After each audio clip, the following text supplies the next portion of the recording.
Здравейте! Намираме се в центъра на София за едно от най-мащабните автомобилни събития, провеждани някога тук. И това е Red Bull Car Park Drift. Ние сме тук заедно с 20 от най-добрите пилоти в България, събрани от цялата страна, показали най-добри умения. Те ще се борят за първото място на това състезание. Нека да отидем и да ги видим.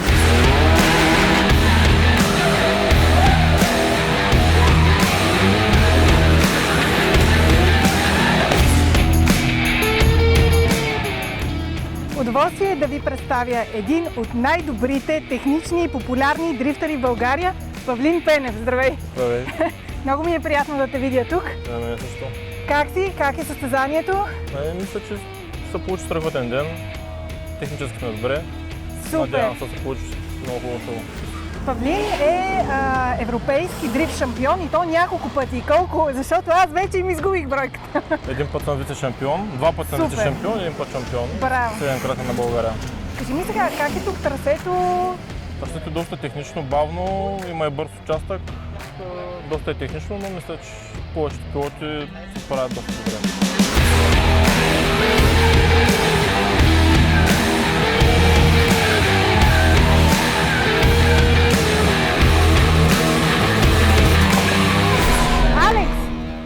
Хващам те за едно интервю, здравей! Много се радвам да те видя тук. И аз. Не изненада да те видя тук, по-скоро за мен изненадата е, че ти не караш. Да, този път е малко по-различно предизвикателство за мен. Мащабно мероприятие с Red Bull, формат, който преди 10 години имахме тук отново в центъра на София, но сега вече и по стандарта на Red Bull, тогава беше малко, как да кажа, импровизирана наша версия. Именно Car Park Drift през годините се разви, има специфичен регламент, елементи, които тук сме ги разположили в центъра на София.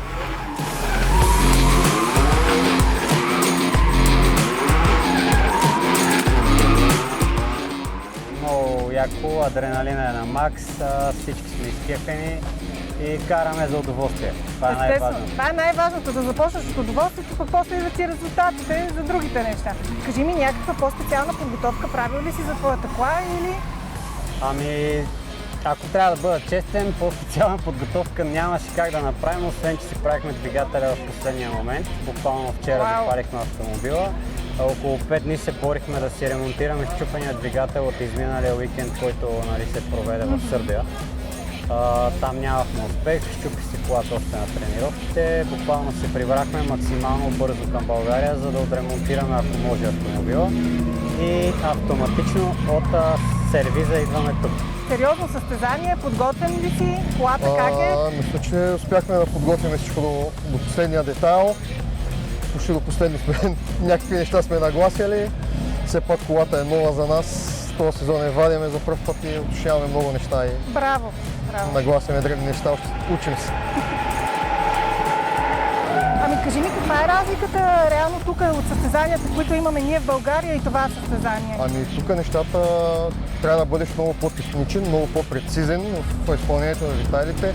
Не се гони толкова с много ъгъл и скорост, както е в едно състезание дрифт. Също така няма и тандемната част, тук сме индивидуални изпълнения. Имаме определени елементи, които трябва да изпълним много прецизно, където тия коли буквално влизат на милиметри. Видяхме на тренировките, беше така доста вълнуващо. Да, не беше въобще лесно за никой. В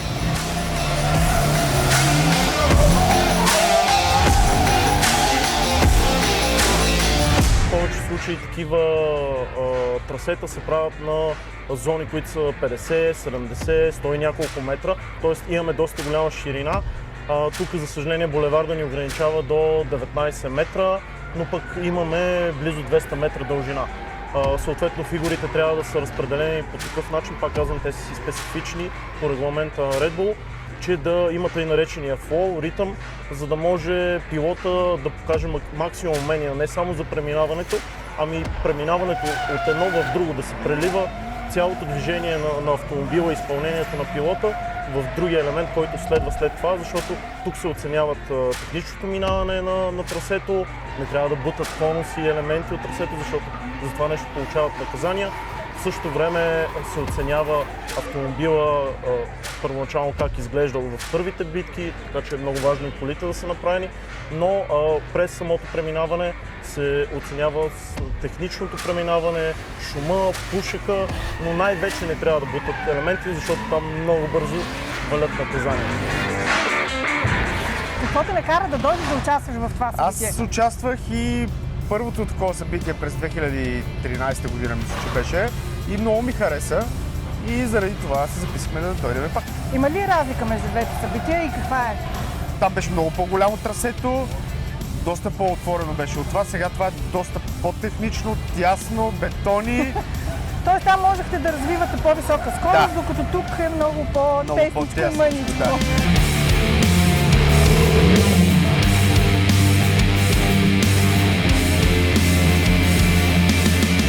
Някои елементи са толкова тесни, че ти няма как да разпънеш автомобила си по цялата му дължина. Трябва да използваш тактика, да позиционираш автомобила по такъв начин, че гумата ти да обикаля около варела. В същото време нямаш право да го пипаш, защото това е наказание. Така че много сериозно развитие в техническите умения на пилотите, в управлението на скоростта, на сцеплението и най-вече менеджмент на габаритите на автомобила в толкова тесни заграждения. Често казано, ако човек се опита дори с такава кола подготвена с голям ъгъл на завиване, просто да обърне в такъв елемент, няма да му е възможно. Единственият вариант за превземане на този елемент е с дрифт, с именно слайд, който те да контролират и да завъртат колата, така че да не бутнат нищо. Hello everybody, my name is Alexander Grinchuk. I used to be a Red Bull athlete back in the days, but right now I'm enjoying Sofia, Bulgaria as a judge, and I also brought my car to give it to Abde Figali to show his skills on the track, and it's great to be here. I started my Red Bull athlete career back in 2012. And I was Red Bull athlete for 10 years. During this time we had really good things together with Red Bull, starting from traveling all over the world and ending with some events like we did here in Sofia back in 2014. It was first attempt of Red Bull Car Park Drift, and I think that was a really good experience.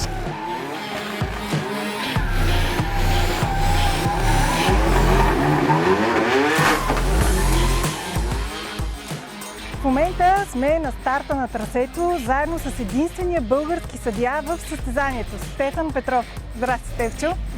Радвам се да те видя. Кажи ми, как стигна ти до тук? Как си единствения българин съдия на това престижно състезание? Аз също много се радвам да се видим. Ами, бях поканен от организаторския екип на мероприятието и съответно приех, защото за мен е голямо удоволствие да участвам в такъв формат.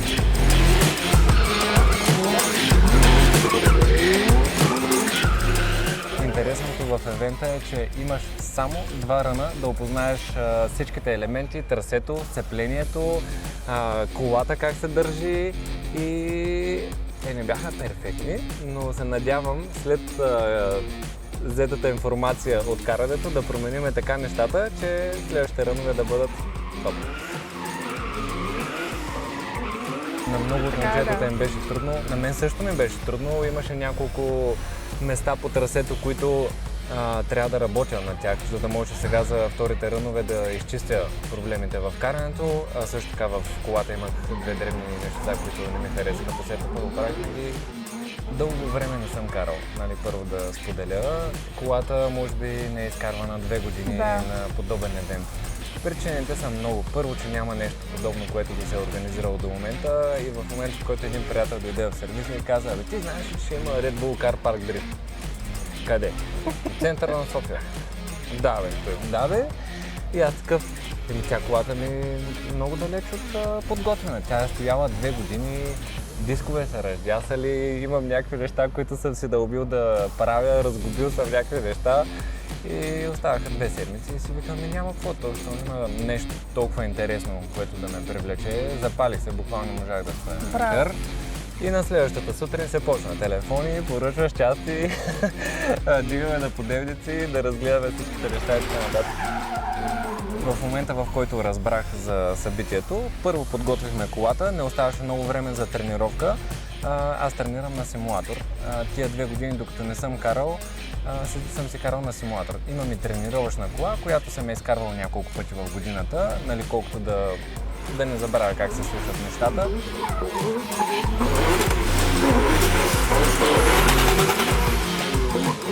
Финалистите, тези, които станат първи във всяка една държава, отиват на финал да карат в Катар. Събитието е много атрактивно, поради факта, че в момента тук са събрани едни от най-добрите пилоти на България, с най-добри умения, с най-подготвените автомобили.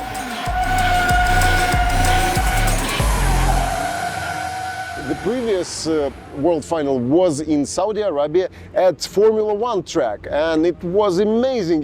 I don't know, well, this year the final comes to Qatar. What are they going to do? I don't know, but I'm pretty sure it's gonna be amazing. На първо място, Red Bull Car Park Drift България. Чест и привилегия да представя през декември в Катар. Е...